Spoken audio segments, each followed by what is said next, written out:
गुड़गांव से एक ऐसी दिल दहलाने वाली खबर सामने आई जिसने मानवता को शर्मसार कर दिया। एक 13 साल की छोटी सी बच्ची जिसको डोमेस्टिक हेल्प के तौर पे हायर किया गया था गुड़गांव के 57 सेक्टर में रहने वाली एक फैमिली के द्वारा, अमीर फैमिली जिसमें 55 साल की एक महिला और 2 एडल्ट बेटे।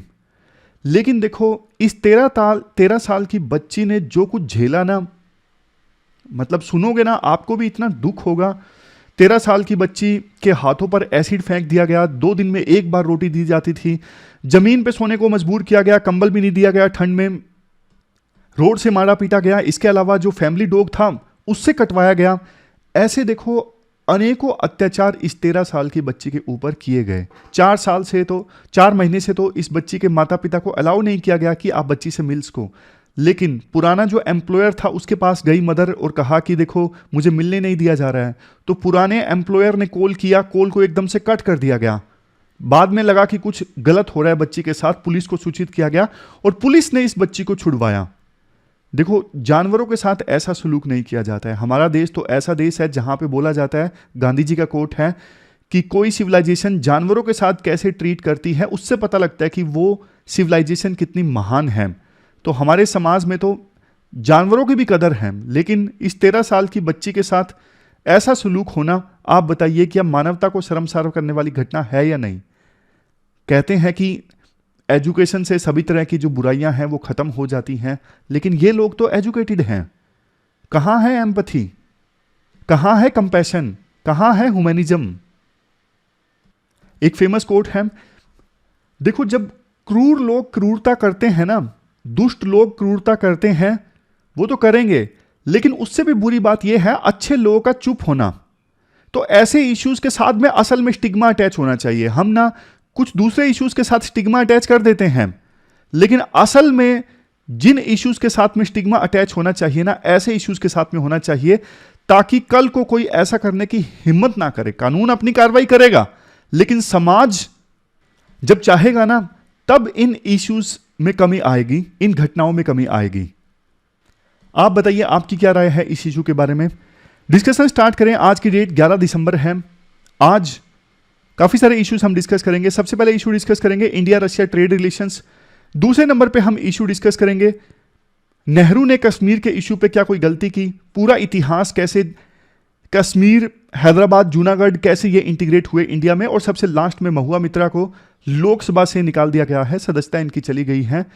क्या लेसन्स हैं, सारे इश्यूज हम डिस्कस करेंगे। चलिए डिस्कशन स्टार्ट करते हैं। इसके बाद next article India Russia relations से संबंधित है। आप जीएस पेपर सेकंड के इस टॉपिक से आर्टिकल को रिलेट कर सकते हो। क्या कंटेस्ट है, देखो 2 कंटेस्ट हैं। एक तो हाल ही में रशिया के राष्ट्रपति पुतिन ने भारत के प्रधानमंत्री मोदी की काफी तारीफ की कि वेस्टर्न कंट्रीज के दबाव के तले प्रधानमंत्री मोदी नहीं झुकते। दूसरा देखो इंडिया और रशिया के बीच में ना बायलेटरल ट्रेड जो है वो जनवरी और सितंबर के बीच में डबल हो गया है पिछले साल से अगर कंपेयर करें तो। इसका देखो जाहिर तौर पे सबसे बड़ा रीजन तो यही है कि यूक्रेन रशिया का वार चल रहा है ना, इस वजह से वेस्टर्न कंट्रीज ने रशिया के ऊपर सैंक्शंस लगाए हुए हैं और रशिया से कोई हाइड्रोकार्बन यानी ऑयल, गैस, पेट्रोलियम ये सब इंपोर्ट नहीं कर रहे हैं। इंडिया को सस्ता मिल रहा है रशिया से, तो इंडिया रशिया से सस्ता पेट्रोलियम, सस्ती गैस इंपोर्ट कर रहा है। इस वजह से ट्रेड दोनों देशों के बीच में बढ़ गया है। टारगेट पहले यह था 2025 आते आते दोनों देशों के ट्रेड को $30 बिलियन तक लेकर जाना है, लेकिन यह ऑलरेडी $50 बिलियन तक पहुंच गया है। Engineering exports promotion council of India का यह कहना है इंडिया जो इंजीनियरिंग गुड्स एक्सपोर्ट करता है ना दूसरे देशों को, इंजीनियरिंग गुड्स जैसे देखो प्रिंटिंग की मशीनरी है, ऑटोमोबाइल सेक्टर में यूज होने वाले कंपोनेंट्स हैं, ये मैंने आपको एग्जांपल दिया कि इंजीनियरिंग गुड्स कौन से होते हैं। तो इंडिया जो दूसरे कंट्रीज को इंजीनियरिंग गुड्स एक्सपोर्ट करता है ना, ये एक्सपोर्ट यूएस, चाइना, इन देशों से तो कम हो रहा है क्योंकि इन देशों में डिमांड कम हो रही है। बट हमारा इंजीनियरिंग गुड्स का जो एक्सपोर्ट है ना वो रशिया में लगातार इंक्रीज हो रहा है। यहां पे डेटा देख लीजिए, जुलाई 2022 में इंजीनियरिंग गुड्स का एक्सपोर्ट रशिया में $55 मिलियन था, तो जुलाई 2023 में बढ़ के $123 मिलियन हो गया। अगर देखो इंडिया रशिया के ट्रेड रिलेशंस की बात करें या फिर ओवरऑल रिलेशंस की बात करें, इंडिया और रशिया के बीच में जो रिलेशंस है ना, टाइम टेस्टेड रिलेशंस हैं। मतलब बहुत सारे उतार चढ़ाव आए, जियोपॉलिटिकल इक्वेशंस चेंज हुई, लेकिन इंडिया और रशिया के बीच में दोस्ती बरकरार है। 1971 में तो फ्रेंडशिप ट्रीटी साइन हुई थी। इंडिया जो 1971 का वार जीता ना, उसके लिए बहुत सारे फैक्टर्स रिस्पॉन्सिबल थे, लेकिन एक फैक्टर ये भी था रशिया के साथ फ्रेंडशिप ट्रीटी का साइन होना। इस ट्रीटी के चलते यूएस ने इंटरवेंशन नहीं किया इंडिया पाकिस्तान वार में, अदरवाइज यूएस इंटरवेंशन करता पाकिस्तान की साइड से, क्योंकि यूएस को पता था यूएसएसआर की इंडिया के साथ फ्रेंडशिप ट्रीटी है, अगर हमने पाकिस्तान का साथ दिया तो यूएसएसआर इंडिया की तरफ से आगे आएगा और ये युद्ध जो इंडिया पाकिस्तान के बीच में है बदल जाएगा यूएसए यूएसएसआर के बीच में। तो यूएसए डर गया। इसके बाद नेक्स्ट पॉइंट, इनहैंस्ड कोऑपरेशन। 2000 में ना इंडिया और रशिया के बीच में पार्टनरशिप साइन हुई, declaration on India Russia strategic partnership. उसके बाद से तो देखो अभी तक अलग अलग एरियाज में जो कोऑपरेशन है काफी ज्यादा मजबूत हुआ है। हर साल बायलैटरल समिट होता है दोनों देशों के बीच में, दोनों देशों के प्रीमियर्स, हमारी तरफ से प्रधानमंत्री मोदी अभी हैं और अभी रशिया की तरफ से पुतिन हैं, दोनों आपस में मिलते हैं। 2001 दिसंबर में समिट में ना 28 एमओयूज और एग्रीमेंट्स साइन हुए थे अलग अलग क्षेत्रों में कोऑपरेशन को इंक्रीज करने के लिए, और जॉइंट स्टेटमेंट अडॉप्ट की गई थी, India Russia partnership for piece progress and prosperity. Significance क्या है?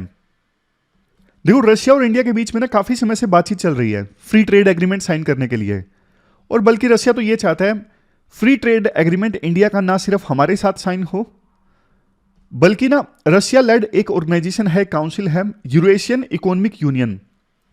यूरेशियन इकोनॉमिक यूनियन में ना रशिया के आस पड़ोस के देश भी शामिल हैं, जैसे आर्मीनिया है, बेलारूस है, किर्गिस्तान है। ये छोटे छोटे देश 5 कंट्रीज हैं टोटल इस यूनियन में, यूरेशियन इकोनॉमिक यूनियन में। तो रशिया चाहता है कि इंडिया का इस पूरी यूनियन के साथ ही फ्री ट्रेड एग्रीमेंट साइन हो जाए। इंडिया भी अपना जो एक्सपोर्ट है रशिया में वो डाइवर्स करता जा रहा है, जैसे दवाइयां, फर्टिलाइजर, कोल, डायमंड, केमिकल, सिरामिक्स, अलग अलग तरह की चीजें जो हैं इंडिया अब रशिया में एक्सपोर्ट कर रहा है। नेक्स्ट पॉइंट देखो, अब ना नए नए ट्रेड रूट्स ओपन हो रहे हैं। नए ट्रेड रूट्स ओपन होने की वजह से ना ट्रेड और ज्यादा इंक्रीज हो सकता है। जैसे आपको एग्जांपल देता हूं, एक तो ये ट्रेड रूट है, यहां पे देखें चेन्नई से लेके व्लादिवोस्तोक तक। व्लादिवोस्तोक ये कहां पे है? ये रशिया में है। एक ये ट्रेड रूट है जिसको ईस्टर्न मैरीटाइम कॉरिडोर भी कहते हैं। फिर देखो नॉर्दर्न सी रूट भी ओपन हो गया है। आर्कटिक ओशन में बर्फ पिघलने की वजह से ना ये जो रास्ता है ये भी ओपन हो गया है। तो ये नए नए रूट्स ओपन होने की वजह से ना ट्रेड की संभावनाएं इंडिया रशिया के बीच में और ज्यादा बढ़ गई हैं। न्यू बायलैटरल इन्वेस्टमेंट ट्रीटी, ये नेक्स्ट पॉइंट है। रशिया और इंडिया के बीच में नेगोशिएशन चल रही है कि ये new bilateral investment treaty sign की जाए। ये ट्रीटी जो है ना ये इन्वेस्टमेंट को प्रोटेक्ट करती है। मान लीजिए रशिया की इंडिया में इन्वेस्टमेंट है, इंडिया की रशिया में इन्वेस्टमेंट है, तो इन्वेस्टमेंट खतरे में ना आए। ऐसा ना हो कि सरकार कोई गलत पॉलिसी फॉलो कर ले और रशिया की कोई कंपनी ने इंडिया में इन्वेस्ट किया है तो वो पैसे खराब हो जाएं। इन सब चीज़ों को बचाने के लिए ये इन्वेस्टमेंट ट्रीटी साइन हो सकती है। नेगोशिएशन अभी चल रही है। चैलेंजेस की बात करते हैं। ट्रेड इम्बैलेंस, अभी देखो ट्रेड सरप्लस रशिया के फेवर में है, मतलब दोनों देशों के बीच में इंडिया की तरफ से $43 बिलियन का ट्रेड डेफिसिट है और रशिया की तरफ से ट्रेड सरप्लस है। अभी देखो चूंकि वेस्टर्न कंट्रीज ने तो रशिया के ऊपर सैंक्शंस लगाए हुए हैं, तो इंडिया रशिया के साथ जो ट्रेड करता है वो डॉलर में तो कर नहीं सकता। अब हाइड्रोकार्बन्स का इतना इंपोर्ट करता है इंडिया रशिया से, पेमेंट कैसे देता है? पेमेंट देता है रुपी में। रशिया की ये शिकायत है कि हमने यार पेमेंट ले तो लिया रुपी में, बट हमारे पास बहुत सारा रुपया इकट्ठा हो गया है और हम इसे यूज नहीं कर पा रहे हैं, क्योंकि इंडिया की करेंसी अभी इंटरनेशनलाइजेशन तो है नहीं। रशिया की यह शिकायत है कि हम इतनी ज्यादा करेंसी रुपी में यूज कहां करें। थोड़ा बहुत तो हमने मान लिया कि इंडिया से हम इंपोर्ट करेंगे, लेकिन बहुत ज्यादा इंडिया से हम इंपोर्ट नहीं कर पा रहे हैं, ऐसा रशिया का बोलना है।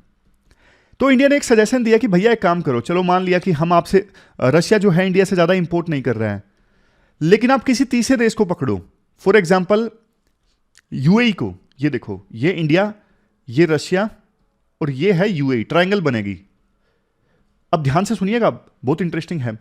यूएई और इंडिया के बीच में ना ट्रेड सरप्लस इंडिया की साइड से है। इंडिया ज्यादा का सामान बेचता है यूएई को और कम का परचेज करता है, जबकि रशिया और यूएई के बीच में ट्रेड डेफिसिट रशिया की साइड है। समझ गए?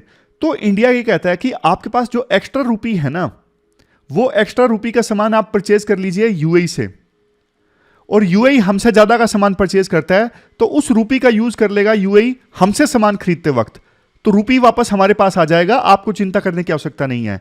तो ऐसा अरेंजमेंट इंडिया ने रशिया को सजेस्ट किया है। लेकिन देखो एक चैलेंज ये है, रशिया की ना डिपेंडेंसी चाइना के ऊपर काफी ज्यादा है। जब से कन्फ्लिक्ट स्टार्ट हुआ है यूक्रेन रशिया के बीच में, तो चाइना के ऊपर निर्भरता रशिया की और भी ज्यादा बढ़ गई है। अब यहां पर देखिए, दोनों देशों के बीच में ट्रेड बढ़ के कितने का हो गया? 190 बिलियन डॉलर्स का, बहुत ही ज्यादा। और हम खुश हो रहे हैं कि इंडिया रशिया के बीच में ट्रेड 50 बिलियन डॉलर्स का हो गया है। चाइना रशिया के बीच में खास बात यह है, डायरेक्ट कनेक्टिविटी है, इनकी बॉर्डर लगता है, तो इस वजह से ट्रेड काफी ज्यादा होना आसान हो जाता है, हाई लेवल का ट्रेड होता है। इंडिया के साथ में थोड़ी कनेक्टिविटी इशू है, शिपिंग कॉस्ट ज्यादा लगती है, कोई चीज भेजनी हो कॉस्ट ज्यादा लगती है। वे फॉरवर्ड क्या है? ट्रेड इम्बैलेंस एड्रेस करो। अभी जो इंडिया रशिया से इतना ज्यादा इंपोर्ट करता है और रशिया इंडिया से कम इंपोर्ट करता है, इसे आप एड्रेस करो। इंडिया भी रशिया को ज्यादा सामान बेचे, जिसमें भी इंडिया की स्ट्रेंथ है, जैसे दवाइयां वगैरह जो हमने शुरुआत में डिस्कस किया। नेक्स्ट है increasing Asia's importance for Russia. अब चूंकि देखो वेस्ट ने तो रशिया को आइसोलेट किया हुआ है, तो रशिया के लिए ना एशिया की इंपोर्टेंस काफी ज्यादा बढ़ गई है। और अभी रशिया भी ना चाइना के ऊपर पूरा डिपेंडेंट नहीं होना चाहता। रशिया को भी पता है कि यार हम चाइना के ऊपर बहुत ज्यादा डिपेंडेंट हो गए हैं, तो रशिया दूसरे एशियन कंट्रीज के साथ भी अपने रिश्तों को मजबूत करना चाहता है। इंडिया के साथ तो देखो पहले ही अच्छे थे, लेकिन इंडिया के साथ ट्रेड रिलेशंस को और ज्यादा मजबूत करना चाहता है रशिया। अगला पॉइंट देखो ये है, इंडिया और रशिया के बीच में जो भी अभी इश्यूज है ना, चाहे पेमेंट को लेके है, पेमेंट कौन सी करेंसी में हो, लॉजिस्टिक को लेके है, कनेक्टिविटी चूंकि अच्छी नहीं है इंडिया रशिया के बीच में, कैसे सामान को पहुंचाया जाए, कैसे रशिया से सामान लाया जाए। रशिया को एक चीज पे डाउट होता है कि इंडिया से इंपोर्ट किए गए प्रोडक्ट सर्टेन क्वालिटी स्टैंडर्ड के नहीं होते। तो इन सब इश्यूज को एड्रेस करना जरूरी है, और हर एक चीज का देखो सॉल्यूशन निकल सकता है। फर्टिलाइजर ट्रेड में प्रॉब्लम्स थी, उसका सॉल्यूशन निकाला दोनों देशों ने मिलके। तो जो भी इश्यूज हैं उनका सॉल्यूशन निकाला जाए।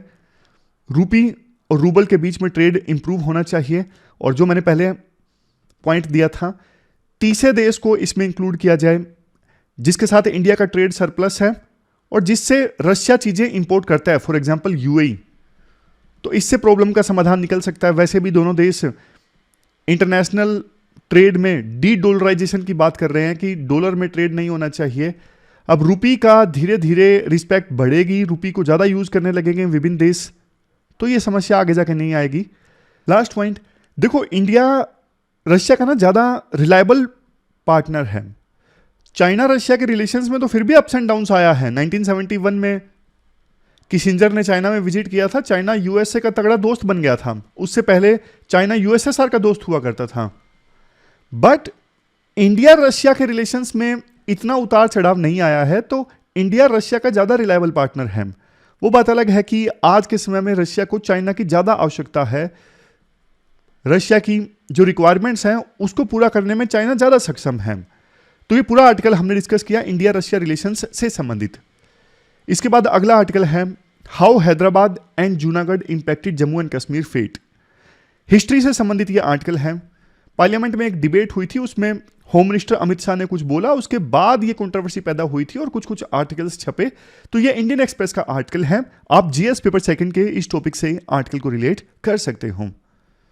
होम मिनिस्टर अमित शाह ने ना पार्लियामेंट में ये बोला था, कश्मीर के इशू पे ना नेहरू ने गलतियां की, क्योंकि देखो जब भारतीय आर्मी कश्मीर से पाकिस्तान के कबीलाई इलाकों से जो लोग आए थे, यूं भी कहा जाता है कि वो पाकिस्तानी आर्मी के सोल्जर्स थे, बहुत सारे थे जिन्होंने पाकिस्तान ने भेजा था, उनको खदेड़ रही थी जब इंडियन आर्मी, तो इंडिया ने ना सीज फायर ऐलान कर दिया। उस समय सीज फायर ऐलान नहीं करना चाहिए था, कम से कम पूरा कश्मीर ले लेते, पूरा कश्मीर पे कंट्रोल इस्टेब्लिश कर लेते, तब जाके सीज फायर हमें अनाउंस करना चाहिए था। तो ये नेहरू ने गलती की। दूसरी गलती नेहरू ने यह की, इस मुद्दे को यूएन में नहीं ले जाना चाहिए था। नेहरू इस मुद्दे को यूएन पे ले गए और बाद में यूएन में ये सॉल्यूशन निकला कि यहां पे रेफरेंडम करवाया जाए। हालांकि रेफरेंडम कभी हुआ नहीं, क्योंकि इंडिया ने ये शर्त रखी थी कि पाकिस्तान से जितने भी इंट्रूडर्स घुसपैठिए आए वो बाहर जाएं, वापस जाएं, तब जाके हम रेफरेंडम करवाएंगे।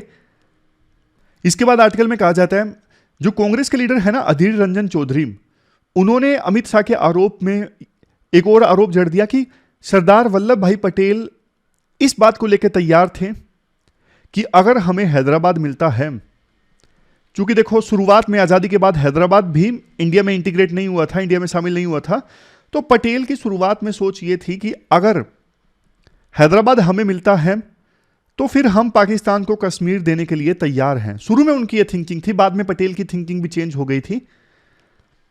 एक बुक का हवाला दिया जाता है, विक्टोरिया स्कोफील्ड की एक बुक है कश्मीर इन कन्फ्लिक्ट। इस बुक में यह लिखा जाता है उस समय माउंटबेटन के जो पॉलिटिकल एडवाइजर थे ना कॉनराड कोरफील्ड, इन्होंने भी यही एडवाइस दिया था कि हम अदला बदली कर लेते हैं, हैदराबाद इंडिया को मिल जाएगा और बदले में कश्मीर पाकिस्तान को दे दिया जाए। लेकिन बल्कि नेहरू ने विरोध किया था कि नहीं, ऐसा नहीं होना चाहिए, कश्मीर इंडिया में ही आना चाहिए। अब थोड़ा डिटेल से हम स्टोरी जान लेते हैं।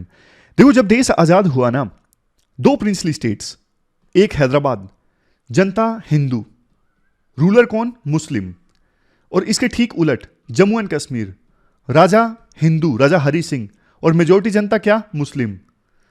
दोनों ने बोल दिया कि हमें तो आजादी चाहिए, हमें ना इंडिया में शामिल होना है ना पाकिस्तान में शामिल होना है। नेहरू इस बात को लेके बिल्कुल अडिग थे कि कश्मीर इंडिया का पार्ट होना चाहिए।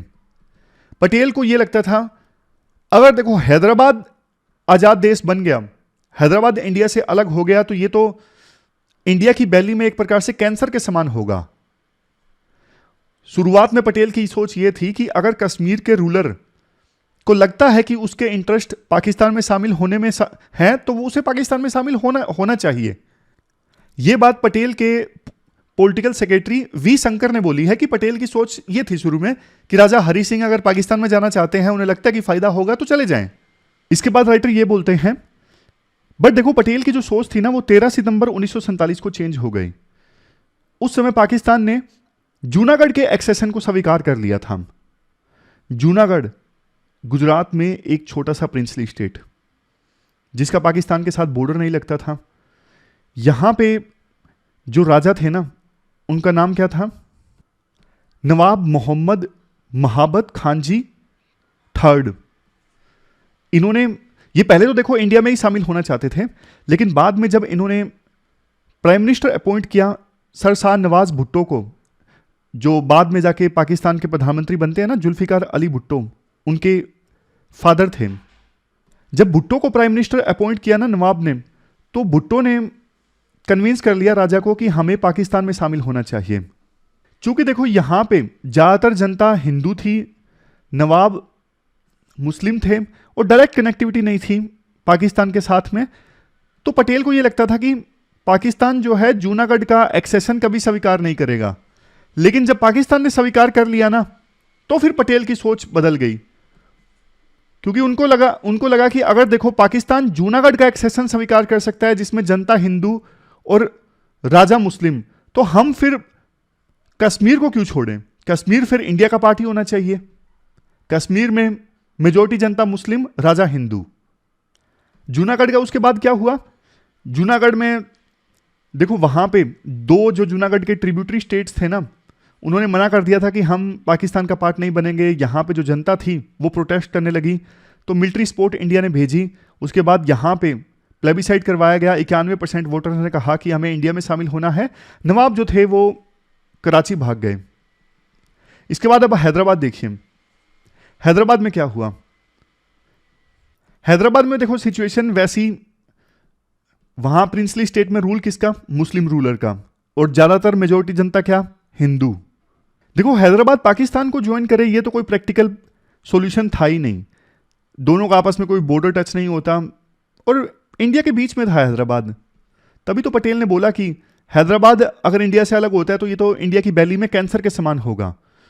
वहां पे जो रूलर थे ना, निजाम मिर उस्मान अली, इनकी ना मुस्लिम वर्ल्ड में काफ़ी इज्जत थी, काफ़ी हाई प्रोफाइल मुस्लिम रूलर थे। इन्होंने इवन अपने बेटों की शादी किससे की? जो कैलिफ ऑफ ओटोमन एम्पायर थे ना, मतलब डिपोज्ड, जो ओटोमन एम्पायर था उस समय खत्म हो चुका था, लेकिन deposed caliph of Ottoman Empire Abdul Mejid द्वितीय, इनकी बेटी की शादी की थी इन्होंने अपने बेटे के साथ में। इवन हैदराबाद के रूलर तो ये भी बोल रहे थे कि मेरी बेटी का जो वारिस होगा वही अगला कैलिफ बनेगा। तो आज़ादी को मिले 3 महीने हो गए थे। इंडिया का हैदराबाद के साथ अभी तो स्टैंड स्टिल एग्रीमेंट था, मतलब जो ब्रिटिशर्स के साथ टाइज थे वही मेंटेन थे, नेगोशिएशन चल रही थी कि आगे क्या किया जाए। लेकिन इसी बीच ना हैदराबाद प्रिंसली स्टेट में ना जो निजाम थे उनके अत्याचारों की वजह से ना काफ़ी सारे अत्याचार किए जा रहे थे निजाम रेजिम के द्वारा, जैसे फोर्स्ड लेबर, बंधुआ मजदूरी, बहुत ज़्यादा टैक्स कलेक्शन, बड़ी बड़ी लैंड होल्डिंग्स थी वहाँ पे, उसके खिलाफ पीजेंट्स प्रोटेस्ट कर रहे थे। और डेमोक्रेसी के लिए भी लोग सड़कों पर आ गए, उन्होंने आवाज़ उठानी स्टार्ट की। यानी रिवोल्ट काफ़ी ज़्यादा बढ़ गया था निज़ाम के रूल के अगेंस्ट। निज़ाम की तरफ से एक पैरामिलिट्री फोर्स रजाकार्स ने बहुत अत्याचार किए जनता के ऊपर, तो लोगों की जो नाराज़गी थी वो बढ़ती जा रही थी। फाइनली देखो 13 सितंबर 1948 को इंडियन आर्मी को भेजा गया हैदराबाद, ऑपरेशन पोलो चलाया गया। 3 दिनों के अंदर अंदर निज़ाम की फोर्सेस ने सरेंडर कर दिया। इस प्रकार से हैदराबाद इंडिया में इंटीग्रेट हो गया। और जम्मू एंड कश्मीर किस प्रकार से इंटीग्रेट हुआ वो आपको पता ही होगा, रिवाइज करवा देता हूं जल्दी से। देखो, महाराजा हरि सिंह भी आज़ादी चाहते थे, लेकिन इसी बीच पाकिस्तान ने ना ट्राइबल्स को भेज दिया कश्मीर में अटैक करने के लिए। वो लोरियां भरकर आए, पेट्रोल लेके, शुगर लेके, सोल्ट लेके, कपड़े लेके, और लगातार कश्मीर का एरिया कैप्चर करते जा रहे थे, लूटपाट मचा रहे थे बहुत ज़्यादा। महाराजा हरि सिंह ने इंडिया की मदद मांगी कि आप हमारी मदद कीजिए। इंडिया ने कहा कि पहले आप इंस्ट्रूमेंट ऑफ एक्सेशन साइन कीजिए इंडिया में शामिल होने के लिए, उसके बाद हम मदद भेजेंगे। तो महाराजा हरि सिंह ने इंडिया के साथ इंस्ट्रूमेंट ऑफ एक्सेशन साइन कर लिया, इंडिया ने मदद भेजी। इसी पॉइंट पे बात कर रहे थे अमित शाह।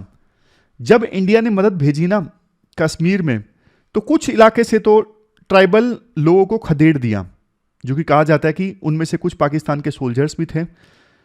कुछ इलाकों से तो खदेड़ दिया, लेकिन पूरे कश्मीर से खदेड़ पाते उससे पहले ही इंडिया ने सीज फायर अनाउंस कर दिया, और उसके लिए नेहरू दोषी थे। और बाद में सीज फायर अनाउंस कर दिया पूरा कश्मीर लिए बिना ही, और उसके बाद इस मामले को यूएन में लेके गए। तो ये नेहरू की बहुत बड़ी गलतियां थी। राइटर कहते हैं, देखो इवन पाकिस्तान भी इस चीज को क्रिटिसाइज करता है। पाकिस्तान कहता है कि इंडिया ने ट्राइबल लोगों को खदेड़ दिया और कश्मीर पे कंट्रोल इस्टेब्लिश कर लिया। इससे पहले कि पाकिस्तानी आर्मी सीन में एंटर कर पाती, उससे पहले ही इंडिया ने सीज फायर कर दिया और मामला यूएन में चला गया। तो इंडिया को तो पूरा ऑपरेशन चलाने की आज़ादी मिल गई, लेकिन पाकिस्तान की आर्मी ने ऑपरेशन चलाया ही नहीं। ये पाकिस्तान का स्टैंड है, क्योंकि उसके अनुसार जो लोग गए थे वो ट्राइबल लोग थे, वो हमारी आर्मी नहीं थी। हमारी आर्मी को तो मौका ही नहीं मिला ऑपरेशन चलाने का। इंडिया की आर्मी ने ऑपरेशन चलाया और कश्मीर पे कंट्रोल इस्टेब्लिश कर दिया, आधे कश्मीर पे। तो ये पाकिस्तान की शिकायत है। तो ना एक अलग पर्सपेक्टिव भी है कि क्या ये नेहरू की गलतियां थी या फिर सिचुएशन ऐसी हो गई थी। जब देखो कश्मीर में इंडिया ने ऑपरेशन चलाया ना ट्राइबल लोगों को खदेड़ने के लिए, तो चारों तरफ से ना प्रेशर आना स्टार्ट हो गया। इवन जो लुइस माउंटबेटन थे उस समय गवर्नर जनरल ऑफ इंडिया, उनकी तरफ से प्रेशर आया, ब्रिटिश सरकार की तरफ से प्रेशर आया। उस समय ब्रिटेन के प्रधानमंत्री थे एटली, उन्होंने नेहरू को लिखा, उन्होंने लिखा कि मैं देखो डिस्टर्ब्ड हूं आपकी इस एजम्पशन से कि इंडिया अपने राइट्स में है ये ऑपरेशन चलाने में। आपने जो ऑपरेशन चलाया है इंटरनेशनल लॉ के अगेंस्ट है। दूसरा, नेहरू को एक डर ये था कि ये जो वार है ना ये पंजाब में भी स्टार्ट हो सकता है, और पंजाब अभी अभी पार्टीशन से उबरा भी नहीं था बुरी तरह से, बहुत साल लग गए थे उबरने में। अभी अभी वहां पे पार्टीशन हुआ था, लाखों लोग मारे गए थे, दंगे हुए थे, तो डर था कि कश्मीर से युद्ध जो है वो पंजाब में भी फैल जाएगा। तीसरा, बहुत सारा पैसा खर्च हो रहा था कश्मीर में, अभी अभी देश आज़ाद हुआ था, फूड ग्रेन्स की कमी, गरीबी बहुत ज़्यादा, इतनी सारी जनता को संभालना है। पटेल ने एक अपने भाषण में कहा था कि डेली 4 लाख रुपए खर्च हो रहे हैं कश्मीर में। चौथा पॉइंट, यूएन में मामला इसलिए गया था क्योंकि देखो इंडिया को यह लगता था, हालांकि इंडिया आइडियलिस्ट सोच पे आगे चल रहा था। इंडिया को लगता था कि यूएन न्यूट्रल रोल प्ले करेगा, लेकिन यूएन ने ना न्यूट्रल रोल प्ले बिल्कुल नहीं किया। यूएन में डोमिनेट कर रहे थे वेस्टर्न कंट्रीज जैसे यूएसए, यूके। इनको तो अपना फायदा दिख रहा था पाकिस्तान को सपोर्ट करने में, क्योंकि यूएसए को यह लगता था कि पाकिस्तान एक एलाय साबित हो सकता है कम्युनिज्म के स्प्रेड को रोकने में। और यूके जो ऑलरेडी देखो इजराइल को सपोर्ट करके पैलेस्टीन और मुस्लिम कंट्रीज को नाराज कर चुका था, वो एक और मुस्लिम कंट्री को मतलब नहीं नाराज करना चाहता था। अगर वो पाकिस्तान का साथ ना देता तो मुस्लिम कंट्रीज बल्कि और ज्यादा नाराज हो जाते, इसलिए यूके ने भी यूएन में पाकिस्तान का साथ दिया और यूएस ने भी पाकिस्तान का साथ दिया। तो जब यूएन बायस्ड होके काम करने लगा ना, तब नेहरू को अपनी गलती का एहसास हुआ और बाद में उसे दुख भी हुआ नेहरू को। नेहरू ने यह बोला बाद में माउंटबेटन को कि एथिक्स के बेस पे नहीं चल रहा है यूएन, यूएन सिर्फ पावर पॉलिटिक्स के बेस पे चल रहा है और सिर्फ अमेरिकन के द्वारा इसे रन किया जा रहा है। यह लाइन जो है रामचंद्र गुहा में है। बाद में देखो नेहरू ने कश्मीर में प्लेबिसाइट की सभी डिमांड्स का अपोज किया। यूएन से डिमांड आई, कॉमनवेल्थ से डिमांड आई कि कश्मीर में प्लेबिसाइट करवाया जाए, और नेहरू ने सभी डिमांड्स का विरोध किया कि जब तक पाकिस्तान के इंट्रूडर्स कश्मीर से नहीं जाते हैं हम प्लेबिसाइट नहीं करवाएंगे। तो ये थोड़ा सा हमने इतिहास समझा क्या हुआ जम्मू एंड कश्मीर में। चलते हैं आगे। इसके बाद नेक्स्ट आर्टिकल महुआ मित्रा से संबंधित है। आप जीएस पेपर सेकंड के इस टॉपिक से आर्टिकल को रिलेट कर सकते हो। देखो इनको ना पार्लियामेंट से एक्सपेल कर दिया गया है। लोकसभा की ये सदस्य थी, लोकसभा से इनको निष्कासित कर दिया गया है क्योंकि ना इन पर एक आरोप लगा था कि इन्होंने ना एक बिजनेसमैन से गिफ्ट लेके पैसे लेके उनको क्वेश्चंस पूछने दिए। मतलब बिजनेसमैन के कहने पर इन्होंने लोकसभा में क्वेश्चन पूछे और बाद में तो अपना जो आईडी पासवर्ड था वो बिजनेसमैन को ही दे दिया और बिजनेसमैन ने खुद क्वेश्चंस पूछे इनके अकाउंट से लोकसभा में। तो एथिक्स कमेटी ने इस इशू की जांच की, जांच में इनको दोषी पाया गया और अब इनकी सदस्यता जो है वो चली गई है। अभी तो देखो सिर्फ पार्लियामेंट से यानी लोकसभा से सदस्यता गई है, लेकिन मांग ये चल रही है कि सरकार अलग से इस इशू पर, क्योंकि रिश्वत ली है महुआ मित्रा ने, इस इशू पे जांच करवाए किसी दूसरी लैंड ऑर्डर वाली एजेंसी से, फॉर एग्जांपल सीबीआई से, और इन पे कानूनी कार्रवाई भी होनी चाहिए। अभी तक तो जो कार्रवाई की गई है वो लोकसभा के द्वारा की गई है, सरकारी एजेंसीज ने कार्रवाई नहीं की है। देखो 2005 में भी ऐसा ही मामला सामने आया था। कुछ एमपीज स्टिंग ऑपरेशन में पकड़े गए थे, वो पैसे लेकर क्वेश्चंस पूछने के लिए तैयार थे, तो उस समय भी उनको सदन से यानी लोकसभा से निष्कासित कर दिया गया था। बट कुछ चीजों को लेकर कंसर्न्स पैदा होते हैं। विपक्ष एक आरोप ये लगा रहा है कि महुआ मित्रा को बोलने का मौका नहीं दिया गया, और ये जो पूरे मामले की जांच थी ये प्रिविलेजेस कमेटी की बॉडी करती तो ज्यादा अच्छा रहता। एथिक्स कमेटी ने जांच की इस पूरे इशू की, जबकि एथिक्स कमेटी जो है वो एमपीज के मिसकंडक्ट की जांच करने के लिए थी। मिसकंडक्ट जैसे कोई एमपी था अपनी गर्लफ्रेंड को घुमाने ले गया विदेश में और बोल दिया सदन को कि ये मेरी वाइफ है, तो इस प्रकार का जो मिसकंडक्ट है ना उसके लिए बॉडी बनी है एथिक्स कमेटी। जबकि महुआ मित्रा के ऊपर जो आरोप लगे हैं वो एक प्रकार से कंटेम्प्ट ऑफ हाउस है। जो प्रिविलेजेस मिली हैं महुआ मित्रा को उसके उल्लंघन करने का आरोप है, तो इसकी जो जांच है, जो इंक्वायरी है वो प्रिविलेजेस कमेटी के द्वारा होनी चाहिए थी। और प्रिविलेजेस कमेटी जांच करती ना तो इवन वो पर्सन जो लोकसभा का मेंबर नहीं है, जैसे वो बिजनेसमैन हिरन अंदानी, उसके खिलाफ भी कार्रवाई की जा सकती थी, लेकिन एथिक्स कमेटी के पास ये पावर नहीं थी। एथिक्स कमेटी सिर्फ रेकमेंड कर सकती है मेंबर के ऊपर कार्रवाई करने के लिए। फिर एक कंसर्न ये रेज किया जाता है कि हाउस के जो रूल्स हैं वो स्पष्ट नहीं है इस मामले में। क्योंकि देखो एमपीज बहुत बिजी होते हैं, तो वो जनरली अपने जो असिस्टेंट स्टाफ है उनको बोल देते हैं कि ये क्वेश्चन पूछना है, आप फीड कर दो अकाउंट में जाके, अपलोड कर दो क्वेश्चन। तो फिर स्टाफ अपलोड कर देता होगा, अब खुद से लॉगिन थोड़ी ना करते होंगे एमपी। तो महुआ मित्रा का ये कहना है, सफाई ये है कि मैंने हिरन अंदानी को आईडी पासवर्ड इसलिए दिया था क्योंकि उनके पास स्टाफ था, ऑफिस स्टाफ। उन्होंने कहा था कि मैं आपकी हेल्प करूंगा क्वेश्चन पूछने के लिए, मतलब मैं टाइप करवा दूंगा। हो सकता है कि देखो महुआ मित्रा ने जो तर्क दिया वो गलत है, बट कम से कम हाउस के जो रूल्स हैं वो स्पष्ट होने चाहिए इस मामले में। कब एमपीज अपना जो आईडी पासवर्ड है वो दूसरों के साथ शेयर कर सकते हैं, किन सिचुएशंस में, किन सर्कमस्टांसिस में। नेक्स्ट कंसर्न ये आता है, देखो प्रिविलेजेस और मिसकंडक्ट के बीच में जो डिस्टिंक्शन है ना, जो फर्क है वो क्लियर नहीं है।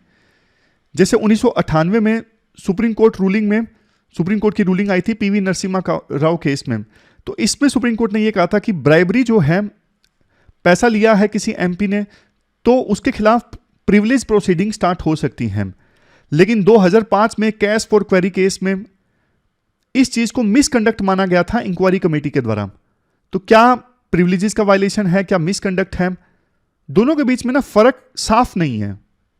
फिर एक पॉइंट ये दिया जाता है, देखो एथिक्स कमेटी ने जांच बेशक की, लेकिन महुआ मित्रा के ऊपर जो आरोप लगे ना कि बहुत सारे पैसे लिए, गिफ्ट लिए, वो ट्रांजैक्शंस साफ नहीं हुई, मतलब कोई फाइनेंशियल ट्रांजैक्शंस के सबूत नहीं मिले।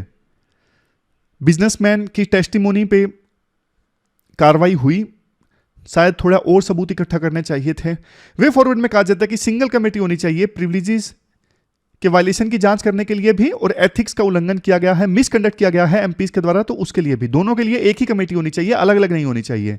फिर लोकसभा रूल्स को अमेंड किया जाए और बताया जाए साफ साफ कि कब एमपीज के कहने पे कोई और क्वेश्चन अपलोड कर सकता है अकाउंट में। रूल्स बिल्कुल क्लियर होने चाहिए। Next, code of ethics for ministers.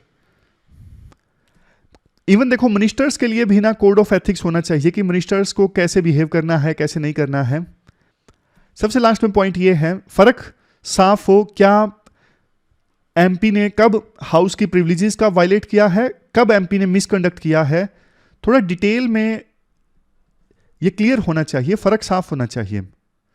तो ये पूरा आर्टिकल हमने डिस्कस किया महुआ मित्रा से संबंधित। ये थी हमारी आज की डिस्कशन। लास्ट में क्वेश्चंस देख लीजिए। क्वेश्चंस देखो, 2 अटेम्प्ट करने हैं आपको।